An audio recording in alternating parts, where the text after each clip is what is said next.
Actually JD Vance जो है नायब सदर, उनकी गुफ्तगू सुन रहा था और वो काफी धचका था। ब्रेकिंग न्यूज ये है कि कोई खबर ही नहीं है, कोई खबर नहीं है, nobody knows nothing, zero zero बटा सन्नाटा, कोई खबर, किसी को कुछ भी पता नहीं है। ईरान ने उसके ऊपर फ्लेक्सिबिलिटी नहीं दिखाई, ईरान ने उन मुज़ाकरात को नहीं माना, तो अभी तक के मुज़ाकरात को जो नायब सदर हैं उन्होंने नाकाम करार दे दिया है। ये खबर दुरुस्त है तो फिर आप सारी कहानी को समझ जाएंगे क्या है। पाकिस्तान ने कुछ साइड्स चुन ली हैं, पाकिस्तान ने किसी लोगों से सौदे कर लिए हैं। फॉर एग्जांपल, ये खबर आती है इस खबर के बाद कि पाकिस्तान ने अपनी फौज तैनात कर दी है, अपने JF-17 थंडर जेट सऊदी अरब में तैनात कर दिए हैं। ईरान के मुकाबले में सऊदी अरब की हिफाजत करने के लिए पाकिस्तान की फौज सऊदी अरब पहुंच चुकी है। दमाम की जो एयरबेस है, किंग अब्दुल अजीज एयरबेस, वहां पे पाकिस्तान की फौज तैनात हो चुकी है। पाकिस्तानी साफियों को नाज़रीन ये इतनी मोटी मोटी तनख्वाहें लेते हैं, किसी को कहता है 15 लाख लेता है, कोई 20 लाख लेता है, कोई 30 लाख लेता है। इन्हें खबरें रिपोर्ट करनी चाहिए थी ना, ये तो हमारे सामने तो अंग्रेजी उर्दू ला ला के रखते हैं नाज़रीन। तो पाकिस्तान के साफियों ने आज जो बहुत बड़ी खबरें दी हैं। एक खबर उन्होंने ये दी है कि भाई बाथरूम बिल्कुल साफ है, कन्वेंशन सेंटर की लैट्रिन बिल्कुल साफ थी, बिल्कुल क्लियर, बिल्कुल चकाचौंध किस्म की, जबरदस्त किस्म की साफ। पाकिस्तान में किसी को कानो कान खबर ना हुई कि पाकिस्तान की एयरफोर्स और पाकिस्तान की फौज जो है वो अब सऊदी अरब के अंदर तैनात कर दी गई है। दूसरी खबर पाकिस्तानी साफियों ने नाज़रीन जो दिया, इंटरनेट, उन्होंने कहा इंटरनेट बिल्कुल दौड़ रहा था आज। ये जो घोड़े की तस्वीर बनी हुई है ना यहाँ पे, ये इससे ज्यादा तेजी के साथ ये इंटरनेट आज यहाँ पर दौड़ रहा था। एक आधे साफी ने बताया, उसने कहा पता नहीं बॉन्ग के पाए बने हुए थे, उसने कहा फज्जे के पाए यहाँ पर आए हुए थे, पाए बेच रहे थे, पाए जलेबियां खा खा के ना खा खा के बड़ी बड़ी मुश्किल के साथ डकार अपने कंट्रोल करके वो बेचारे बता खा बड़ा जबरदस्त बना हुआ था। ये कन्वेंशन सेंटर के अंदर से जो रिपोर्टिंग हुई है आज मेरे कोलीग्स की जानिब से, चंद मिनट में उन्होंने इसको वाइंड अप किया और वो मुल्क से रवाना हो गए। कीमत की बात भी है कि तकरीबन पैसे में तोले गए हम, एक किस्म का ऐसे ही है जैसे गार्ड्स खरीदे गए हों पैसे दे के।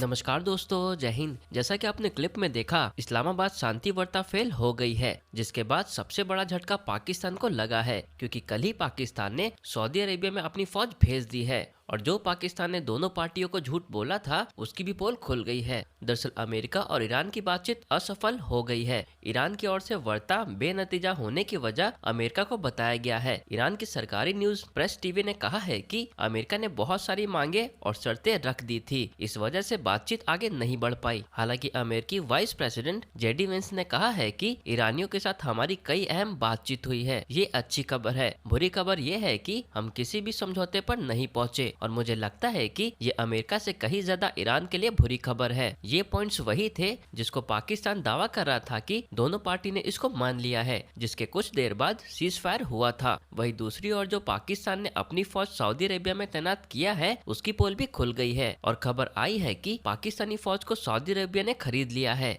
पाकिस्तान में किसी को कानो कान खबर ना हुई कि पाकिस्तान की एयरफोर्स और पाकिस्तान की फ़ौज जो है वो अब सऊदी अरब के अंदर तैनात कर दी गई है।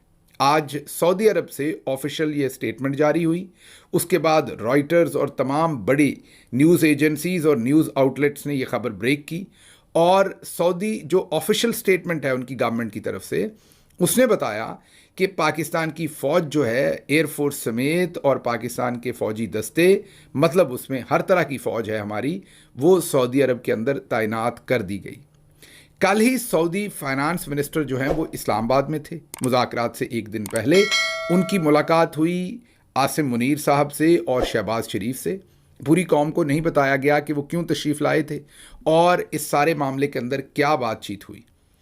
आज उस बारे में भी बातचीत बाहर आ रही है और अब ये बताया जा रहा है कि सऊदी अरब जो है उसने पाकिस्तान को कहा है कि फ़िक्र निश्ता, आपके तमाम जो माली मामलात हैं उनको हम देखेंगे। हाल ही में आपको पता है कि पाकिस्तान ने 3.2 या शायद 3.5 बिलियन डॉलर्स यूएई को वापस करने का फ़ैसला किया है या यूएई ने पाकिस्तान से वापस मांग लिए हैं। अब तो इसमें एक तीसरी जहत भी शामिल हो गई है कि शायद पाकिस्तान क्योंकि सऊदी अरब के अंदर अपनी फोर्सेस डिप्लॉय करने जा रहा है, तो इस वक्त जो यूएई और सऊदी अरब के दरमियान नरम और गर्म रिलेशनशिप है उस अगर तनाज़र में देखें तो हो सकता है कि ये भी एक वजह हो, ये भी एक जहत हो। अब पूरी दुनिया थोड़ी सी कंफ्यूज हो गई है क्योंकि कोर कमांडर्स की कॉन्फ्रेंस होती है, उसके अंदर डिस्कशन होती है कि अगर सऊदी अरब पर हमला हुआ, मतलब कि अगर अमेरिका ने फुल फ्लज हमला कर दिया ईरान पर और ईरान ने रिटेलिएटरी स्ट्राइक्स जो हैं वो सऊदी अरब पर कर दी, तो फिर पाकिस्तान को इस जंग के अंदर कूदना पड़ेगा। ये डिस्कशन होती है। अगले दिन पर हमने आपको पूरी टाइम के साथ उस दिन की दास्तान बताई थी कि कैसे पाकिस्तानी मीडिया के ऊपर मैराथन ट्रांसमिशंस करवाई जाती हैं, टिकर्स दिए जाते हैं, ईरान मुखालफ ईरान के सफ़ीर की प्रेस कॉन्फ्रेंस कैंसिल करवाई जाती है, और उसके साथ ही साथ जो ईरानी या प्रो ईरानी जो तज्जिया निगार हैं उनको टेलीविज़न से हटवा दिया जाता है। लेकिन खैर शाम में अचानक अहकामात आते हैं कि ये ड्राफ्ट है, आप अब ट्वीट कर दें, हम सुलह करने के लिए तैयार है, ज़ाहिर है वाशिंगटन से, तो वो ट्वीट कर दी जाती है। खैर उस पर वो नालायकी हो जाती है, ऊपर जो ड्राफ्ट लिखा हुआ उससे पूरी दुनिया पकड़ लेती है कि ये सब कुछ क्या हुआ है। उसके बाद न्यूयॉर्क टाइम्स भी उस पर स्टोरी करता है, सारी दुनिया के अंदर वो जो एक भांडा है वो फूट जाता है। लेकिन ये पता चल जाता है अगर आप उस दिन के तमाम जो अहवाल है उसको जोड़ें कि इनको कुछ पता नहीं था कि अमेरिका मुज़ाकरात करना चाहता है, अचानक उन्होंने अहकामात दिए और इन्होंने ट्वीट कर दिया, क्योंकि अमेरिका को इन मुज़ाकरात की ज़रूरत है। और वो हम आपको उसकी डिफरेंट जहतें बता चुके हैं, उसकी जितनी भी इकनॉमिक साइड है, अमेरिका के अंदर के मामलात हैं, वो सब कुछ आपके सामने रख चुके हैं कि क्यों अमेरिका को बहुत शदीद मुज़ाकरात की ज़रूरत है और इस जंग बंदी की ज़रूरत है।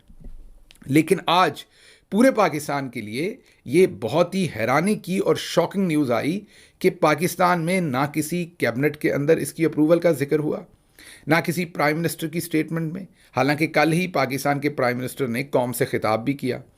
कल ही सऊदी अरब के जो फाइनेंस मिनिस्टर हैं वो पाकिस्तान भी आए थे, उसके बाद भी किसी किस्म की स्टेटमेंट जारी नहीं हुई। मिलिट्री और डीजी आईएसपीआर की तरफ से भी नहीं बताया गया, एयरफोर्स की तरफ से भी नहीं बताया गया कि अब पाकिस्तानी एयरफोर्स और पाकिस्तानी फ़ौज जो है वो ऑफिशियली फॉर्मली जो है वो सऊदी अरब के अंदर तैनात कर दी गई है। अब अगर आप सीक्वेंस देखें तो एक तरफ कोर कमांडर्स कॉन्फ्रेंस, उसके बाद मीडिया के ऊपर पूरा माहौल, और फिर अचानक से मुज़ाकरात का ऐलान। दूसरी तरफ ईरान और अमेरिका मुज़ाकरात के लिए पाकिस्तान पहुंचता है, और ऐन उस दिन, आगे पीछे नहीं बल्कि ऐन उस वक्त ये खबर हिट करती है मार्केट को जब ये दोनों टीमें एक दूसरे के सामने मुज़ाकरात के लिए इस्लामाबाद में बैठ जाती हैं। तो सऊदी अरब से ऑफिशियली ये खबर जो है वो रिलीज़ की जाती है कि पाकिस्तानी फ़ौजें, पाकिस्तानी फ़ाइटर जेट्स, पाकिस्तानी सब कुछ जो है वो सऊदी अरब में पहुंच गया है। मैं आप पे छोड़ता हूँ ये सब कुछ क्या है। मेरे लिए तो ये बहुत ही हैरान कुन बात है, ये मेजर डेवलपमेंट है, और इसमें थोड़ी सी पाकिस्तान के लिए, थोड़ी तो नहीं है तो ज़्यादा है, हजीमत की बात भी है कि तकरीबन पैसे में तोले गए हम। एक किस्म का ऐसे ही है जैसे गार्ड्स खरीदे गए हों पैसे दे के। एक तरफ जो फाइनेंस मिनिस्टर हैं होकर गए हैं। आज की एक्सप्रेस ट्रिब्यून की स्टोरी है शहबाज राणा साहब की कि $5 अरब तक शायद सऊदी अरब जो है उसने हमें प्रॉमिस किए हैं कि जो आने वाले दिनों में आपने कर्जे वापस करने हैं, $5 अरब हम अपने आपके पास रखवा देंगे। आपको याद होगा कि जब यूएई को पैसे वापस करने की खबर आई थी तो मैंने आपसे कहा था हौसला करें। हमें तब पता चलेगा कि क्या हुआ है जब हमें यह पता चलेगा कि ये पैसे कहां से पाकिस्तान को मिलेंगे रिप्लेस करने के लिए। कि यूएई को अगर हम $4-5 अरब, यूरो बॉन्ड का हम $1.3 बिलियन दे रहे हैं, यूएई को हम $3-3.5 अरब वापस कर रहे हैं, तो आपने ये वेट करना है कि हमें पैसे देंगे कौन से ममालिक। जो ममालिक देंगे आपको कहानी समझ आ जाएगी। अगर ये खबर दुरुस्त है तो फिर आप सारी कहानी को समझ जाएंगे क्या है। पाकिस्तान ने कुछ साइड्स चुन ली हैं, पाकिस्तान ने किसी लोगों से सौदे कर लिए हैं। फॉर एग्जाम्पल, ये खबर आती है इस खबर के बाद कि पाकिस्तान ने अपनी फौज तैनात कर दी है, अपने JF-17 थंडर जेट सऊदी अरब में तैनात कर दिए हैं। ईरान के मुकाबले में सऊदी अरब की हिफाजत करने के लिए पाकिस्तान की फौज सऊदी अरब पहुंच चुकी है। दमाम की जो एयरबेस है, किंग अब्दुल अजीज एयरबेस, वहां पे पाकिस्तान की फौज तैनात हो चुकी है, खासतौर पे एयरफोर्स तैनात हो चुकी है। इसके बाद इन पैसों की खबर आती है, रेंट एन आर्मी।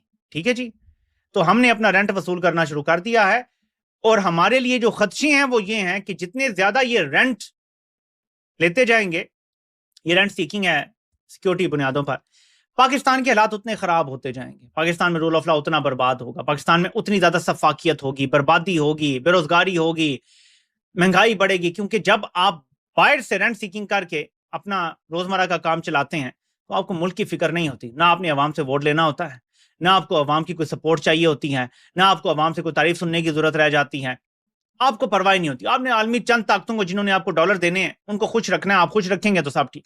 तो पाकिस्तान ये डील कराने में कामयाब हो जाता है, अमेरिका भी खुश, सऊदी अरब फौज भेज दी, सऊदी अरब भी खुश, कतर भी खुश, क्योंकि कतर चाहता है कि ये मामला हल हो, मुज़ाकरात हो। तो पाकिस्तान नुकसान में जाएगा।